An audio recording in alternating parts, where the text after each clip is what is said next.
അസ്ഥികളോട് പ്രവചിപ്പാനിടയായിത്തീർന്നു. ഇന്ന് പകലാത്മാവ് പറയുന്നു, ദൈവാത്മാവിന്റെ കരം നിങ്ങളുടെ മേൽ വരുമ്പോ നിങ്ങൾ മരുഭൂമിയിൽ പ്രവചിക്കുമെന്ന്. ശൂന്യമായി കിടക്കുന്നിടത്ത് നിങ്ങൾ ജലാശയങ്ങളെ കാണും. ആമേൻ. നിങ്ങൾക്ക് എത്തിപ്പെടാൻ കഴിയാത്ത മേഖലകളിൽ നിങ്ങളുടെ കാലുകളെ മാൻപേടക്കാലിന് തുല്യമാക്കി തീർത്ത് ദൈവത്തിന്റെ കരം നിങ്ങളെ സ്പർശിച്ച് നിങ്ങൾക്ക് ഓടുവാൻ കർത്താവ് പ്രാപ്തി നൽകും. നിങ്ങളുടെ ജീവിത ശൈലിയിൽ, നിങ്ങളുടെ ശുശ്രൂഷ മേഖലയിൽ എത്രത്തോളം നിങ്ങൾക്ക് ധൈര്യത്തോടെ ഓടാൻ കഴിയുമോ അതുപോലെ ഓടാൻ കർത്താവിന്റെ കരം നിങ്ങളെ സഹായിക്കും. ആമേൻ. അസ്ഥികൾ കാൽകൊണ്ട് നിറഞ്ഞിരിക്കുന്ന താഴ്വരയിൽ നിങ്ങൾക്ക് ഒന്നും കാണാൻ കഴിയത്തില്ല, ശൂന്യമാണ്. ആമേൻ. കർത്താവ് ഇതിനകത്തൊരു വിടുതൽ ഉണ്ടാകുമോ, ഇതിനകത്തൊരു ജയം കാണാൻ കഴിയുമോ എന്ന ആശയക്കുഴപ്പം നിങ്ങൾക്കുണ്ടോ?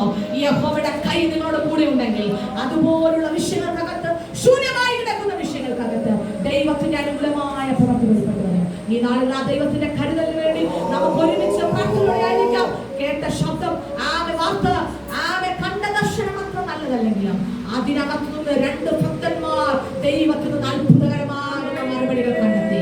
ഈ ദിവസങ്ങൾ നമുക്കും അങ്ങനെയുള്ള വിടുതലുകൾ കാണാൻ പരിശുദ്ധരാജ്ഞിയെ സഹായിക്കട്ടെ. ഒരു നിമിഷം നമ്മുടെ കണ്ണുകളെ അടക്കാൻ നമുക്ക് പ്രാർത്ഥിക്കാം. ഞങ്ങളുടെ നല്ല പിതാവ്, ഈ ഭരണത്തിൽ ഞങ്ങളെ തന്നെ സമർപ്പിച്ച് പ്രാർത്ഥിക്കുകയാണ്. ഇവിടെ ഇരിക്കുന്ന എല്ലാ ദൈവമക്കളുടെ കരങ്ങൾ ഏൽപ്പിക്കുന്നു. ഞങ്ങൾക്ക് വേണ്ടി അത്ഭുതങ്ങളെ കർത്താവ് പ്രവർത്തിക്കണമേ. ഞങ്ങളുടെ വിഷയങ്ങൾ അങ്ങനെ കരങ്ങൾ ഞങ്ങൾ ഏൽപ്പിച്ച് പ്രാർത്ഥിക്കുകയാണ്. ദൈവത്തിന്റെ ദയയുള്ള കരം ഞങ്ങൾക്ക് അനുകൂലമായിരുന്നു. ഞങ്ങൾക്ക് വേണ്ടി തുറക്കേണ്ട വാതിലുകളെ തുറക്കണമേ കർത്താവേ. ഞങ്ങൾക്ക് വേണ്ടി പ്രവർത്തിക്കേണ്ട അത്ഭുതങ്ങളെ ദൈവാത്മാവ് ചെയ്തു തരണമേ. യേശുവച്ചാ ഞങ്ങളുടെ പ്രാർത്ഥനകൾക്ക് മറുപടി അതിവേഗത്തിൽ സംഭവിക്കട്ടെ കർത്താവേ. അങ്ങനെ സംഘടനയുടെ വിഷയങ്ങളുണ്ട്, വ്യക്തിപരമായ ഞങ്ങളുടെ വിഷയങ്ങളുണ്ട്, എല്ലാത്തിന്റെ മേലും ഒരു ദൈവം പ്രവർത്തിക്കും. നാളുകൾ വെളിപ്പെട്ട് വരാൻ ഞങ്ങൾ ഒരുമിച്ച് പ്രാർത്ഥിക്കുന്നു. സ്വർഗ്ഗം അത്ഭുതം പ്രവർത്തിച്ച് ഞങ്ങൾക്ക് വേണ്ടി വിടുതലായിരിക്കണം. തൃക്കരങ്ങൾ ഏൽപ്പിക്കുന്നു. ആയിരിക്കുന്ന എല്ലാ ദൈവത്തിനും അനുഗ്രഹിക്കണം. യേശുവിന്റെ നാമത്തിൽ തന്നെ. ആമേൻ, ആമേൻ, ആമേൻ. ഹല്ലേലൂയ, ഹല്ലേലൂയ, ഹല്ലേലൂയ. കരം നമുക്ക് അനുകൂലമായുണ്ട്. അതിനെ ആശ്രയിക്കാൻ പതറിപ്പോകണ്ട.